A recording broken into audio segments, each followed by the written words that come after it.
Սկզբնամասում ձեր թեմայի շուրջ հիշեցրեցի իրավապաշտպան Կարապետ Պողոսյանի ահազանգը,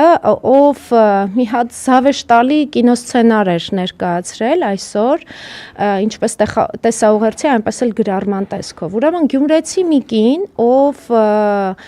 իր աջակցությունն է իր Facebook-յան անձնական էջում հայտնում Սամվել Կարապետյանին, նրան փորձում են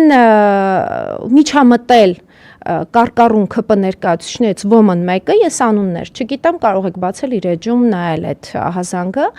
եւ հորդորում է հեռացնել այդ նկարները, իհարկե այս կինը մերժում է, որից հետո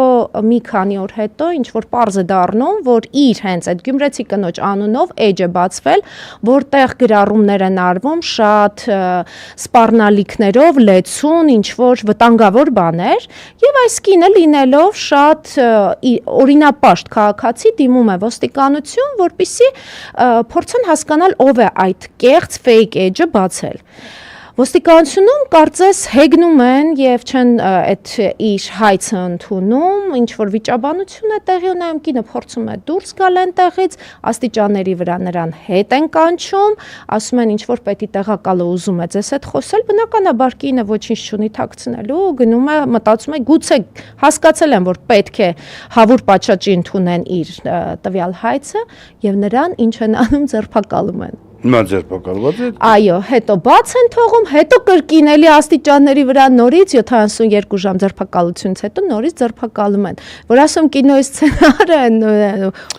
բնական է, հիմա իրանք կարող են ցանկացած մեկի անունով էջ բացել, քանի որ ես քանի որ երբեք գրառումներ չեր անում մեջերում, ոչ մի բանի էջում։ Մենակ հայտնի, եթե պետք է մի հատ ուղերձ եղեմ Նիկոլին, դա եմ անում, բայց միշտ գրական այնտեղ այդ ուղերձներում ես ոչ մի ավելու կարող է ցանկացած մեկի անունով էջ բացել, նկարը դնել։ Իմիջիալից մի անգամ իմ հետ կապված են դες բան արել, բայց իմանալով որ ես կյանքում նամակներ չեմ գրում ոչ մեկին,